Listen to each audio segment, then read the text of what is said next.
నమస్కారం metro news కి స్వాగతం. ముందుగా ముఖ్యాంశాలు. సీఎం చంద్రబాబు అధ్యక్షతన కేబినెట్ సమావేశం.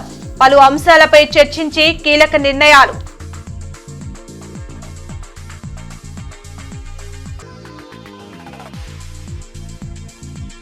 జిల్లాలో కొనసాగుతున్న రెవెన్యూ సదస్సులు. ప్రతి రైతు నుండి ప్రభుత్వం ధాన్యం కొనుగోలు చేస్తుంది. కలెక్టర్ నాగలక్ష్మి వెల్లడి.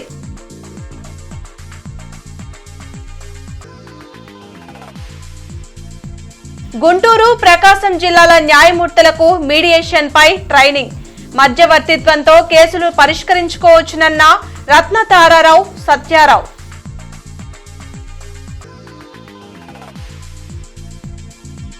ప్రభుత్వంపై వ్యతిరేకతను పార్టీకి సానుకూలంగా మార్చుకోవాలి.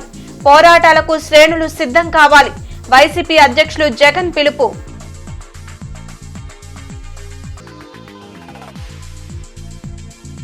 రాజ్యాంగ నిర్మాత అంబేద్కర్ ను అవమానించిన అమిత్ షాను బర్తరఫ్ చేయాలి. మాజీ ఎమ్మెల్యే మస్తాన్ వలీ డిమాండ్.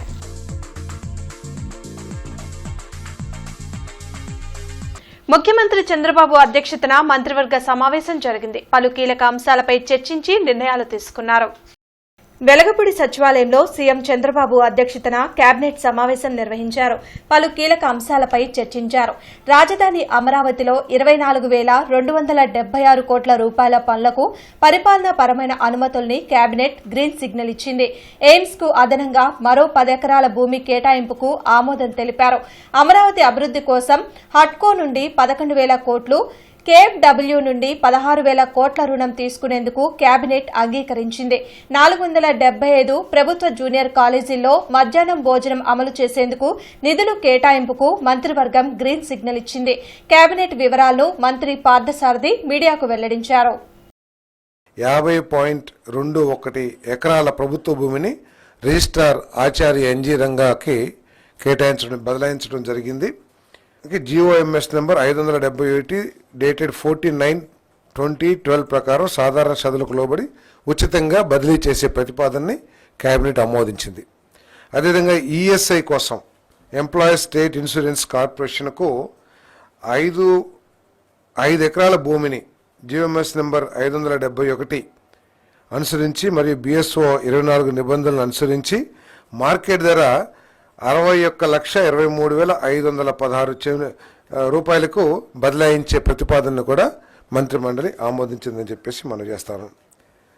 అదేవిధంగా ఇటీవల వచ్చిన వరదల్లో విజయనగరం, ఏఎస్ఆర్ కాకినాడ, ఏలూరు, పశ్చిమ గోదావరి, కృష్ణా, ఈ గుంటూరు, బాపట్ల, పల్నాడు, ఎన్టీఆర్ జిల్లాల్లో 38/20/24 తదుపరి వరద ముంపునకు గురైన ప్రాంతాల రైతులకు రుణాలు రీషెడ్యూల్ చేయడానికి పర్మిషన్ ఇవ్వడం జరిగింది. 50,000 లోపు మంజూరు చేయబడిన రుణాలపై ఇండియన్ స్టాంప్ యాక్ట్ ప్రకారం ఏదైతే ఫీజు చెల్లించాలో ఆ ఫీజుకి ఎగ్జంప్షన్ ఇవ్వడం జరిగిందని చెప్పేసి కూడా డ్యూటీ చెల్లి మరి రిజిస్ట్రేషన్ చట్టంకు లోబడి యూజర్ ఛార్జీలను మినహాయించడానికి మరియు రుణాలని రీషెడ్యూల్ చేయడానికి కొత్త రుణాల మంజూరు ఇప్పటికే ప్రభుత్వం జారీ చేయబడిన ఉత్తర్వులు జిఓఎంఎస్ నెంబర్ 235 రాటిఫై చేస్తూ మంత్రిమండలి ఆమోదం తెలిపింది. మన అంగన్వాడీ, ప్రైమరీ, అదేవిధంగా ప్రైమరీ, హై స్కూల్, ఇంటర్మీడియట్ వీటన్నిటిని కూడా ఎక్కడో గ్యాప్ ఉంది. వీటన్నిటిని కూడా ఇంటిగ్రేట్ చేస్తూ వాల్యూ ఎడ్యుకేషన్ మన పిల్లలకి అందించాలి అనే లక్ష్యంతో మీరందరూ కూడా డిజైన్ చేయమని చెప్పేసి కూడా విద్యాశాఖని ఆదేశించడం జరిగిందని చెప్పేసి కూడా మనం చేస్తా ఉన్నాం. జిల్లాలో జాతీయ ఇంధన పొదుపు వారోత్సవాలు కొనసాగుతున్నాయి. ఇందులో భాగంగా కలెక్టరేట్ నుండి ఎస్బీఐ వరకు నిర్వహించిన అవగాహన ర్యాలీని జిల్లా కలెక్టర్ నాగలక్ష్మి జెండా ఊపి లాంఛనంగా ప్రారంభించారు.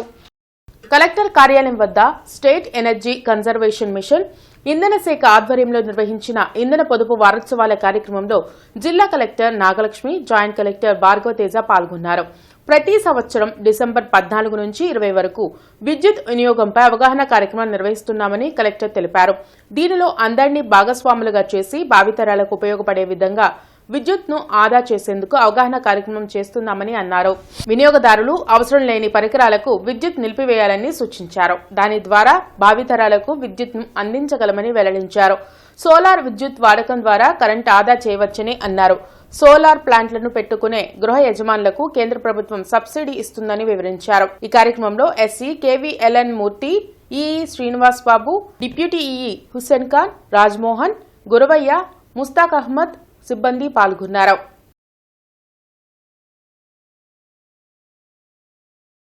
ఇప్పుడు మనకి ప్రతి ఒక్కళ్ళు కూడా energy, especially non renewable energy నుంచి వచ్చే ఎనర్జీని తగ్గించడానికి PM సూర్యఘర్ అనే ఈ ప్రోగ్రామ్ కూడా ఇప్పుడు జిల్లాలో ఇంప్లిమెంటేషన్లో ఉంది, రాష్ట్రం అంతా కూడా ఉంది. సో ఇప్పటికే మన జిల్లాలో ఇక్కడ both Guntur and Mangalagiri CRD areas అంతా కలిపి కూడా దాదాపు 5,900 మెంబర్స్ కన్జ్యూమర్స్ వాళ్ళు ఇంటి పైన రూఫ్ టాప్ సోలార్ పెట్టడానికి అర్జీలు పెట్టున్నారు. దాంట్లో ఒక 594 మెంబర్స్కి ఆల్రెడీ ఇన్స్టలేషన్ కూడా చేయడం జరిగింది. సో దీనికి మనము కేంద్ర ప్రభుత్వము ఈ PM సూర్యఘర్ అనే కార్యక్రమం కింద మనకి సబ్సిడీ కూడా ఇవ్వడం జరుగుతుంది. సో అందరూ కూడా పెద్ద ఎత్తున ముందుకొచ్చి విద్యుత్ ఉత్పత్తిలో కానీ నాన్ రెన్యూవబుల్ ఎనర్జీని తగ్గించడానికి, తర్వాత విద్యుత్ వినియోగంలో కానీ అందరూ కూడా రెస్పాన్సిబుల్ సిటిజన్స్గా ఉండి AP state legal cell services authority Amaravati ఆధ్వర్యంలో గుంటూరు, ప్రకాశం జిల్లాల న్యాయమూర్తులకు 40 గంటల ట్రైనింగ్ ప్రోగ్రాం జరిగింది. మీడియేషన్ పై శిక్షణ ఇచ్చారు. జిల్లా కోర్టు సముదాయంలోని మీటింగ్ హాల్లో జిల్లా ప్రధాన న్యాయమూర్తి పార్థసారథి, జిల్లా లీగల్ సెల్ సెక్రటరీ లీలావతి ఆధ్వర్యంలో సుప్రీంకోర్టు మీడియా టీం ఆఫీసర్స్తో 40 గంటల ట్రైనింగ్ ప్రోగ్రాం నిర్వహించారు. ఈ ట్రైనింగ్ ప్రోగ్రాంలో ప్రకాశం, గుంటూరు జిల్లాల జడ్జిలు పాల్గొన్నారు. ఈ సందర్భంగా supreme court media team officers R Ratnatararao, Satyarao మాట్లాడారు. సుప్రీంకోర్టు ఆదేశాలతో 40 గంటల ట్రైనింగ్ ప్రోగ్రాంను సోమవారం నుండి శుక్రవారం వరకు జరుపుతున్నామని తెలిపారు. సెక్షన్ 89 ప్రకారం పెండింగ్ లో ఉన్న కేసుల్ని సత్వరమే పరిష్కరించేందుకు మధ్యవర్తిత్వానికి పంపుతామని అన్నారు. దానిలో ఇరు పార్టీల వారు తమ లాయర్లతో కూర్చొని సమస్య పరిష్కరించుకోవచ్చునని తెలిపారు. ఒకసారి ఫైనల్ అగ్రిమెంట్ పైన సంతకం చేశాక కోర్టుకు పంపుతామని వెల్లడించారు. ఈ ప్రాసెస్ అంతా 60 నుండి 90 రోజుల్లో పూర్తవుతుందని వారు తెలిపారు. ఈ విధానం ద్వారా ఎన్నో సంవత్సరాలుగా పెండింగ్ లో ఉన్న కేసులకు పరిష్కారం లభిస్తుందని స్పష్టం చేశారు. మరి ఏం చేస్తారంటే వకీలే దీనికి అగ్రిమెంట్ వేయాలి. ఆ రెండు పార్టీలు ఆ అగ్రిమెంట్ చూసి వాళ్ళు సంతోషంగా ఉంటే ఆ అగ్రిమెంట్ టర్మ్స్తో అంతా అగ్రీ చేస్తేనే సైన్ చేస్తారు. ఒక తూరి వచ్చి అగ్రిమెంట్ సైన్ చేసినాక మేము కోర్టుకు పంపించేసేస్తాం. కోర్టుకు పంపించినాక జడ్జెస్ వచ్చి ఆ అగ్రిమెంట్ చూసి వాళ్ళు జడ్జ్మెంట్ ఆర్డర్ వేస్తారు. బట్ ఒక్క తూరి అగ్రిమెంట్ సైన్ చేసినాక దాన్ని వాపస్ తీసుకోలేము.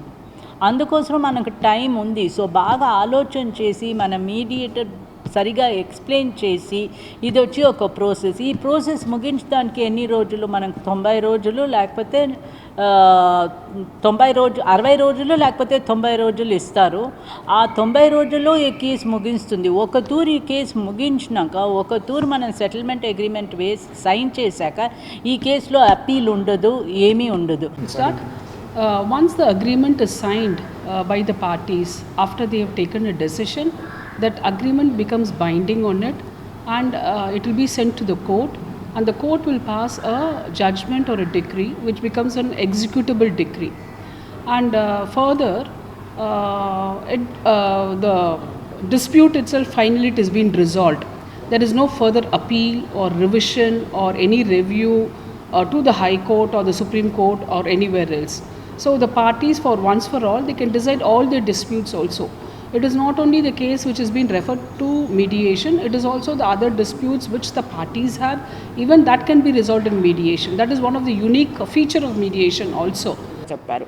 సో మీడియేషన్ మీద ఏదన్నా అపోహలు ఉంటే పక్కన పెట్టేసేయండి. మనం లోక్ అదాలత్లో కేసెస్ ఎలా సెటిల్ చేసుకుంటున్నాము, ఆ కేసెస్ మీద ఎలా అప్పీల్ లేదు, ఇది కూడా అంతే. సో డైరెక్ట్గా పార్టీసే మీడియేటర్తో మాట్లాడుకొని సెటిల్ చేసుకునే ప్రక్రియ. మనకి సివిల్ కోర్టులో అవార్డు జడ్జిమెంట్ ఎట్లనో అలాగే అవార్డు జడ్జిమెంట్ వస్తుంది ఇందులో కూడాను. సో ప్రజలందరూ దీన్ని ఉపయోగించుకుంటారని కోరుకుంటున్నాం. థ్యాంక్ యూ, నమస్తే. జిల్లాలోని అన్ని రైతు కేంద్రాల్లో ధాన్యం కొనుగోలు చేస్తున్నామని కలెక్టర్ నాగలక్ష్మి వెల్లడించారు. ప్రస్తుతం 16 రైస్ మిల్లుల ద్వారా వడ్లు కొనుగోలు చేస్తున్నామని అన్నారు. రైతులు ఎవరూ ఆందోళన చెందవద్దని, ప్రతి రైతు నుంచి ధాన్యం కొనుగోలు చేస్తామని భరోసా ఇచ్చారు. అయితే ధాన్యం 17% తేమ ఉంటే 1 కేజీ తగ్గించి కొనుగోలు చేస్తామని అన్నారు. వర్షాలకు రైతులు ఇబ్బందులు పడకుండా టార్పలిన్లు అందుబాటులో ఉంచామని అవసరమైన రైతులు తీసుకోవచ్చని కలెక్టర్ నాగలక్ష్మి తెలిపారు. మనం ఇప్పటికే దాదాపు అబౌట్ 10,000 టన్స్ ప్యాడీ అనేది ప్రొక్యూర్ చేయడం జరిగింది. అండ్ రాష్ట్ర ప్రభుత్వం కూడా దాదాపు 48 అవర్స్లోనే అందరికీ కూడా పేమెంట్ అనేది ఇస్తున్నారు. మన జిల్లాలో దాదాపు 16 మిల్స్ మనకి ఈ ప్యాడీ ప్రొక్యూర్మెంట్లో పార్టిసిపేట్ చేస్తున్నారు. సో మనకి ఇక్కడ చాలా ప్లేసెస్లో ఏంటంటే ఇప్పుడు నిన్న కానీ ఇవాళ కానీ కొంచెం వెదర్ క్లౌడీగా ఉండడంతో రైతులందరూ కూడా చాలామంది మాకు ఇంకా త్వరగా తీసుకోవాలనే ఇది కోరున్నారు. సో అన్ని రైతు సేవా కేంద్రాల నుంచి కూడా రైతులు ఎక్కడైతే ప్యాడీ ఆరబెట్టుకున్నారో అక్కడ వాళ్ళకి విజిట్ చేసి మాయిశ్చర్ మెజర్ చేసి మాయిశ్చర్ మనకి ఉన్నది 17% లోపు ఉంటే ఎంఎస్పి కరెక్ట్గా వస్తుంది. 17% దాటి ఉంటే మనకి పర్సంటేజ్కి కేజీ చొప్పున మనము కట్ చేసి తీసుకోవడం జరుగుతుంది. సాగునీటి సంఘాల ఎన్నికల్లో ప్రజాస్వామ్యాన్ని కూటమి ప్రభుత్వం అపహాస్యం చేసిందని వైసీపీ అధినేత జగన్ విమర్శించారు. విజన్ 2047 పేరుతో సీఎం చంద్రబాబు మరో డ్రామాకు తెరలేపుతున్నారని ధ్వజమెత్తారు. ప్రభుత్వంపై ఉన్న వ్యతిరేకతను పార్టీకి సానుకూలంగా మార్చుకునేందుకు వైసీపీ శ్రేణులు కలిసికట్టుగా పోరాటాలు చేయాలని జగన్ సూచించారు. తాడేపల్లిలోని క్యాంప్ కార్యాలయంలో అనంతపురం వైఎస్సార్ కాంగ్రెస్ పార్టీ నాయకులతో నిర్వహించిన సమావేశంలో ఆయన మాట్లాడారు. మన ప్రభుత్వం రాకమునుపు ఎవరైనా కూడా అనుకున్నారా ₹1 ప్రభుత్వంకి వస్తే ఆ రూపాయి నేరుగా ప్రజల దగ్గరికి వెళ్ళే పరిస్థితి ఎప్పుడైనా ఉంటుందని చెప్పి ఎవరైనా అనుకున్నారా? అలాంటి విజన్ తీసుకొచ్చింది మనం. గ్రామ స్వరాజ్యానికి అర్థం చెబుతూ ప్రతి గ్రామంలోనూ ఓ సచివాలయ వ్యవస్థ, 540 రకాల సేవలు ప్రతి గ్రామంలోనూ అందుబాటులోకి తీసుకొని రావడం, ప్రతి 60-70 ఇళ్లకు ఒక వాలంటీర్ వ్యవస్థ, ప్రతి పథకము కూడా కులం చూడకుండా, మతం చూడకుండా, రాజకీయాలు చూడకుండా, లంచాలు లేకుండా ప్రతి ఇంటికి చేర్చగలిగిన పరిస్థితి ఎప్పుడైనా వచ్చింది అని అంటే అది ఒక్క వైఎస్ఆర్సీపీ హయాంలో. ఇది విజన్. ఇలాంటి విజన్ అంటారు. కానీ మేనిఫెస్టోని ఎలా ఎగరగొట్టాలి, ఎగరగొట్టిన నేపథ్యంలో మళ్ళీ టాపిక్ డైవర్ట్ చేసేందుకు చూపించాల్సిన డ్రామాలో భాగంగా 2047 నేను ఉంటానో ఉండనో, నా వయసు ఎంత ఉంటుందో ఉండదో చెప్పేద్దాం, పోయేదేముంది, రంగురంగుల భవనాలతో రంగురంగుల కథలు చెప్పేద్దాము, ప్రజలు ఎట్టా మోసపోతారు, మోసం చేసేద్దాం అనుకునేదాన్ని విజన్ అనరు, 420 అంటారు. పార్లమెంటు సాక్షిగా రాజ్యాంగ నిర్మాత డాక్టర్ బిఆర్ అంబేద్కర్ ను అవమానించిన కేంద్ర మంత్రి అమిత్ షాను తక్షణమే పదవి నుండి బర్తరఫ్ చేయాలని మాజీ ఎమ్మెల్యే మస్తాన్ వలీ డిమాండ్ చేశారు. ఆనంద్పేటలోని అంబేద్కర్ విగ్రహం వద్ద బీజేపీ తీరును వ్యతిరేకిస్తూ నిరసన వ్యక్తం చేశారు. ప్రధాని మోడీ తక్షణమే ప్రజలకు క్షమాపణ చెప్పాలన్నారు. అదాని అవినీతిని కప్పిపుచ్చుకునేందుకే బీజేపీ ఈ ఎత్తుగడ వేసిందని మస్తాన్ వలీ విమర్శించారు. కార్యక్రమంలో రెహమాన్, ఎస్ఎం ఖలీల్, మౌలాలి తదితరులు పాల్గొన్నారు. ప్రపంచ మేధావిగా కొనియాడబడుతున్నటువంటి శ్రీ బాబాసాహెబ్ అంబేద్కర్ గారిని అవహేళన చేస్తూ ఉన్నారు. ఇవాళ వాళ్ళ యొక్క సొంత ఏజెండా అమిత్ షా నోటి అంటే రావటం మనం అందరం చూస్తూ ఉన్నాం. రావటమే కాదు, ప్రధాని నరేంద్ర మోడీ గారు పూర్తిగా అమిత్ షా చెప్పినటువంటి దాన్ని సమర్థిస్తున్నాడు. అంటే భారత జాతి సంస్కృత సంప్రదాయాల మీద బలవంతంగా మనుస్మృతిని తీసుకొచ్చేటటువంటి ప్రయత్నం జరుగుతూ ఉంది.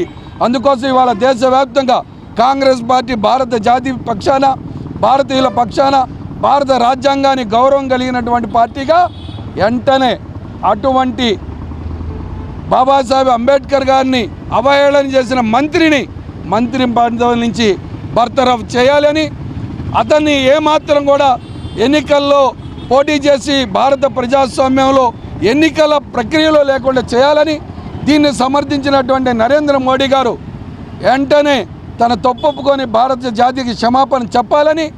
జిల్లాలో రెవెన్యూ సదస్సులు కొనసాగుతున్నాయి. అంకిరెడ్డిపాలెం గ్రామ సచివాలయం వద్ద నిర్వహించిన సదస్సులో కలెక్టర్ నాగలక్ష్మి పాల్గొన్నారు.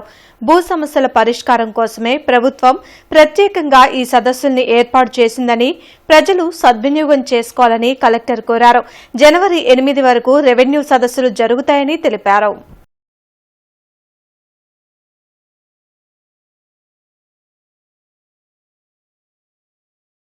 జమిలీ ఎన్నికలతో ప్రజాస్వామ్యం కూని అవుతుందని సిపిఐ జిల్లా కార్యదర్శి జంగాల అజయ్ కుమార్ అన్నారు. కేంద్రానికి భయపడే జమిలీ ఎన్నికలకు చంద్రబాబు జగన్లు మద్దతు ఇస్తున్నారని జంగాల అజయ్ కుమార్ ఆరోపించారు. కొత్తపేటలోని సిపిఐ కార్యాలయంలో మాల్యాద్రి హనుమంతరావులతో కలిసి ఆయన మీడియాతో మాట్లాడారు. రాజ్యాంగ నిర్మాత అంబేద్కర్ పై అమిత్ షా వ్యాఖ్యలు సిగ్గుచేటని వ్యాఖ్యానించారు.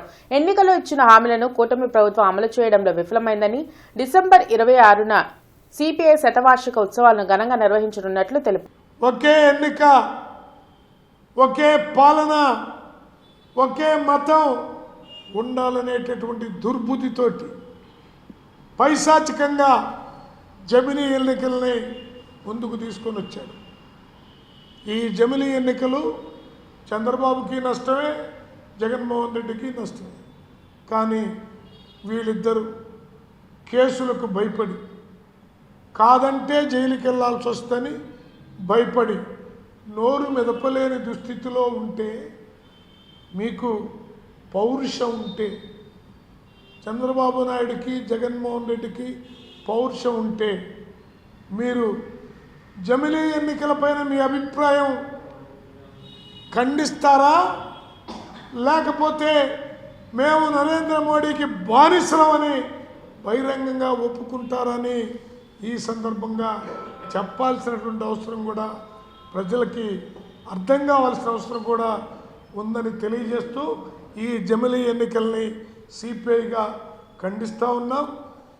జమిలీ ఎన్నికలు కనుక రావటం అంటూ జరిగితే దేశంలో ప్రజాస్వామ్యానికి పాతరేయటం అనేది జరుగుద్ది. అధ్యక్ష తరహా పాలనకి పునాదిగా ఏర్పడుతుంది.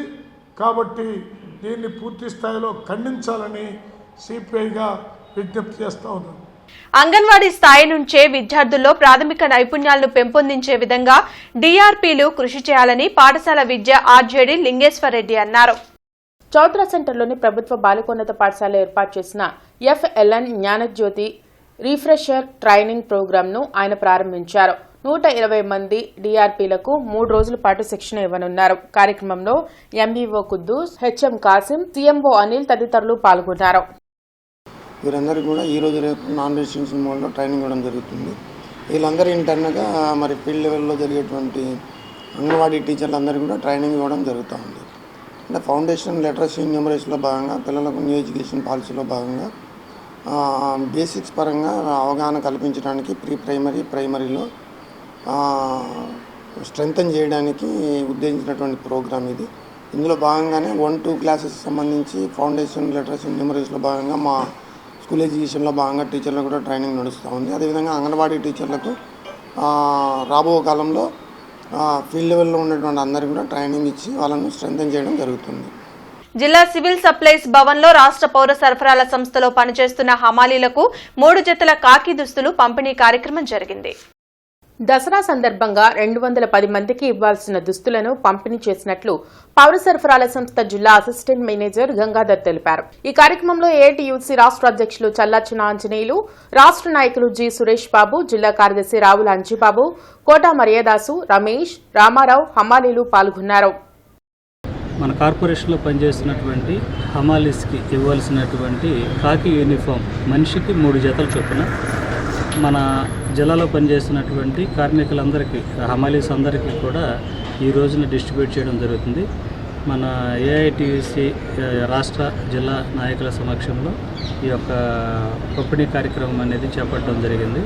మొత్తంగా అందరికీ ఒక్కొక్కరికి 3 జతలు చొప్పున 940 మీటర్లు కాకి క్లాత్ని వారి యొక్క అవసరాల కోసం అనేది మన ప్రభుత్వం వారు నిర్ణయించినటువంటి ఆదేశాల ప్రకారం వారికి ఏర్పాటు చేయడం జరుగుతుంది. సివిల్ సప్లైలో పనిచేసే ముఠా కార్మికులు 210 మందికి ఈ రోజున యూనిఫామ్, కాకి యూనిఫామ్ని ఒక్కొక్క వర్కర్కి 3 జతలు ఉండేటువంటి కాకి యూనిఫాము ఈ రోజున మా మేనేజర్ గారి సమక్షంలో వర్కర్లకి పంపిణీ చేయడం జరుగుతుంది.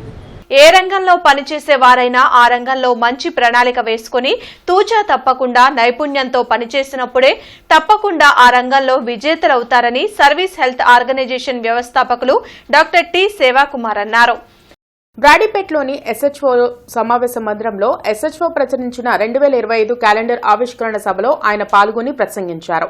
సమావేశానికి ఎస్హెచ్ఓ మేనేజర్ పి నిర్మలారాణి అధ్యక్షత వహించారు. అనంతరం డాక్టర్ టి సేవాకుమార్ మాట్లాడుతూ ప్రతి ఒక్కరూ వృత్తి, ప్రవృత్తి పరంగా, కుటుంబ పరంగా ఒక లక్ష్యం ఏర్పరచుకోవాలని తెలిపారు. ప్రణాళికలు తయారు చేసుకుని ఆ లక్ష్య సాధనకు ప్రణాళికాబద్ధంగా ప్రతిరోజు, ప్రతి గంట, ప్రతి నిమిషం కృషి చేయాలన్నారు.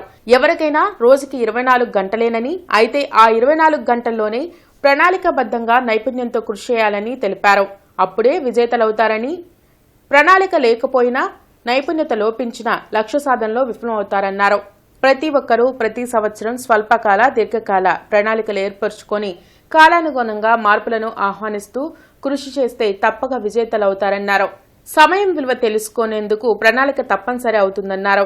అనంతరం నిర్మలారాణి మాట్లాడుతూ 29 సంవత్సరాల నుండి ఇప్పటి వరకు ప్రతి సంవత్సరం ప్రణాళిక వేసుకుంటూ ఆ ప్రణాళిక సాధనకు వ్యవస్థాపకులు, సిబ్బంది అలుపెరగని పోరాటం చేయడం వల్లనే ఈరోజు విజయవంతమై సంస్థగా ప్రజల ముందు ఉందన్నారు.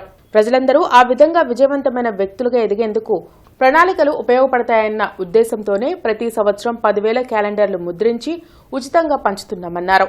ఆవిష్కరణ సభలో SHO hypertension and diabetic clinic వైద్యులు doctor P Koteswararao, P Gopalakrishna, Pavani, Malleswari, Jyothika, Malini, shorthand institute అధినేత రమణబాబు తదితరులు పాల్గొన్నారు. అదేవిధంగా ప్రతి వ్యక్తి వాళ్ళ రోజున ఒక లక్ష్యాన్ని ఏర్పరచుకుని ఆ లక్ష్యానికి అనుగుణంగా ఒక ప్రణాళిక ఏర్పాటు చేసుకుని ఆ ప్రణాళిక పరంగా కృషి చేసినప్పుడు మాత్రమే లక్ష్యాన్ని సాధించి సమాజంలో ఉన్నత స్థితికి ఎదగలుగుతారు. అదే ఆ దృష్టిలో ముందుకెళ్లాలనుకునే వారికి ఈ క్యాలెండర్ యొక్క ప్రాధాన్యత తెలుస్తుంది. నేటి యువతరం సమయం యొక్క విలువను గుర్తించాల్సినటువంటి అవసరం ఉంది. చాలా సమయాన్ని వృధా చేసుకుని అభివృద్ధి చెందలేకపోతున్నారు. సరైన నైపుణ్యత లేకపోవడం వల్ల, ప్రణాళిక వేసుకోవడంలో సరైన అవగాహన లేనందువల్ల ఒక సమాజంలో సాధారణ పౌరులుగానే జీవించాల్సి వస్తుంది. అందువల్ల 145 కోట్ల జనాభా ఉన్నప్పటికి కూడా సరైన నైపుణ్యత, సరైన సమయపాలన లేనట్టయితే హెడ్ కౌంట్కే ప్రజలు పనికి వస్తారు, కానీ ఈ దేశ అభివృద్ధిలో వాళ్ళు పాలు పంచుకోలేరు. వాళ్ళ కుటుంబ అభివృద్ధిలో కానీ, ఆర్థిక అభివృద్ధిలో కానీ పాలు పంచుకోలేరు. వట్టిచెరుకూరు మండలం కొన్నెపాడు రెవెన్యూ గ్రామ శివారు వింజనంపాడు గ్రామ సచివాలయం నందు ఏర్పాటు చేసిన రెవెన్యూ సదస్సుకి జేసీ భార్గవ తేజ హాజరయ్యారు.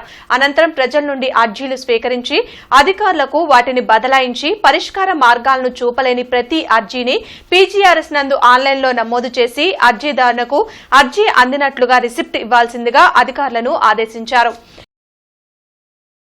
కమిషనర్ పులి శ్రీనివాసులు పాత Guntur, LR colony, BB Nagar, dumping yard, Sambasiva Thota తదితర ప్రాంతాల్లో పర్యటించి అభివృద్ధి, పారిశుద్ధ్య పనులను పరిశీలించి అధికారులకు తగు ఆదేశాలు జారీ చేశారు.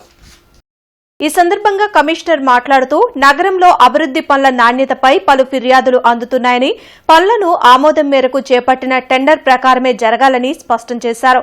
పనులు జరుగుతున్న వివిధ దశల్లోనే నాణ్యతా ప్రమాణాలు, టెండర్ ప్రకారం జరుగుతున్న తీరుని third party quality control agency పరిశీలించి రిమార్క్స్ ఇవ్వాలన్నారు. ఎల్ఆర్ కాలనీలోని పలు ప్రాంతాల్లో డెబ్రిస్, డ్రైన్లలో మురుగునీరు నిలిచి ఉండడం గమనించి గ్యాంగ్ వర్క్ ద్వారా శుభ్రం చేయాలని ఇన్స్పెక్టర్ ని ఆదేశించారు.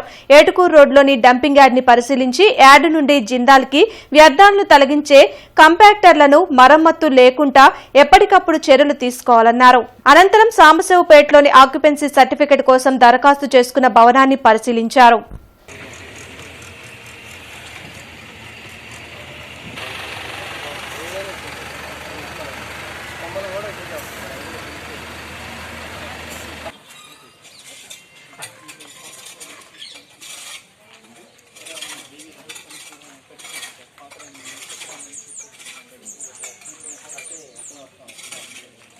బులెటిన్ ముగించే ముందు ముఖ్యాంశాలు మరోసారి.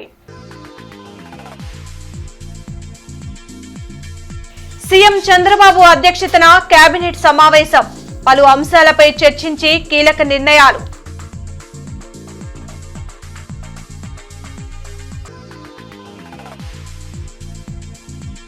జిల్లాలో కొనసాగుతున్న రెవెన్యూ సదస్సులు, ప్రతి రైతు నుండి ప్రభుత్వం ధాన్యం కొనుగోలు చేస్తుంది. కలెక్టర్ నాగలక్ష్మి వెల్లడి.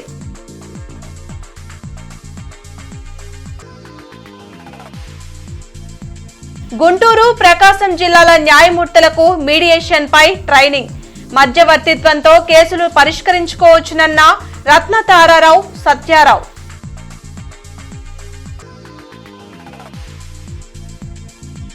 ప్రభుత్వంపై వ్యతిరేకతను పార్టీకి సానుకూలంగా మార్చుకోవాలి, పోరాటాలకు శ్రేణులు సిద్ధం కావాలి. వైసీపీ అధ్యక్షులు జగన్ పిలుపు.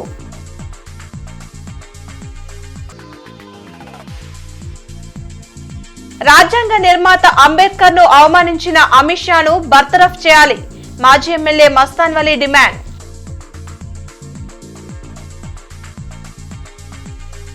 ఈ వార్తలు ఇంతటితో సమాప్తం. నమస్కారం.